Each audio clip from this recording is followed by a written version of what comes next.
So எப்படி அதை fill பண்ணணும்னு சிம்பிளாக சொல்கிறேன், கொஞ்சம் கேளுங்க. ஸோ அதை ஃபார்மை எப்படி ஃபில் பண்ணணும்னு சிம்பிளாக சொல்கிறேன், வீடியோ ஃபுல்லாக பாருங்கள்.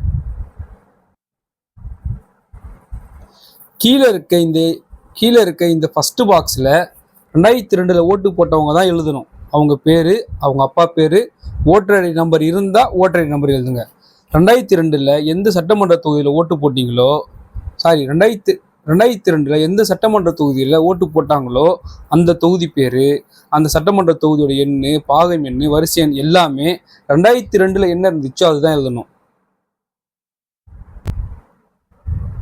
இப்போ கீழே இருக்க இந்த 2வது பாக்ஸில் தான் நிறைய பேர் குழப்பம் இருந்துச்சு. 2002 ஓட்டு போடாதவங்க இந்த பாக்ஸை ஃபில் பண்ணணும்.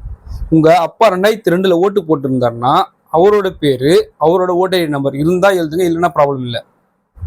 இங்கே உறவினர் பேர் இருக்குது பார்த்தீங்களா, அங்கே தான் முக்கியமாக நம்ம என்ன எழுதணும்னா, அங்கே உங்கள் அப்பாவோட அப்பா பேர், அதாவது நீங்கள் யார் அங்கே எழுதுறீங்களோ அவங்களோட அப்பா பேர் எழுதணும். சிம்பிளாக சொல்லணும் அப்படின்னா, உங்கள் அப்பாவோட ஓட்டர் ஐடி இருக்குது பார்த்தீங்களா, அதை அப்படியே எழுதிருங்க. அதே மாதிரி அந்த சட்டமன்ற தொகுதி எண்ணு, பாகம் எண், வரிசை எண் எல்லாமே 2002 என்ன இருந்துச்சோ அதுதான் எழுதணும். ஸோ இப்போ ஓரளவுக்கு உங்களுக்கு புரிஞ்சிருக்கும்னு நினைக்கிறேன். புரியலன்னா மறக்காமல் கமெண்ட்ஸ் பண்ணுங்கள். ஸோ இப்போ உங்களுக்கு ஓரளவுக்கு புரிஞ்சிருக்கும் அப்படின்னு நினைக்கிறேன். புரிஞ்சிருந்துச்சுன்னா நிறைய பேருக்கு இந்த வீடியோவை ஷேர் பண்ணுங்கள். ஸோ தெரியாதவங்களுக்கு சொல்லிக் கொடுங்க. அதே மாதிரி உங்கள் ஊர்லேயும் தெரியாத மக்களுக்கு எழுதி கொடுங்க.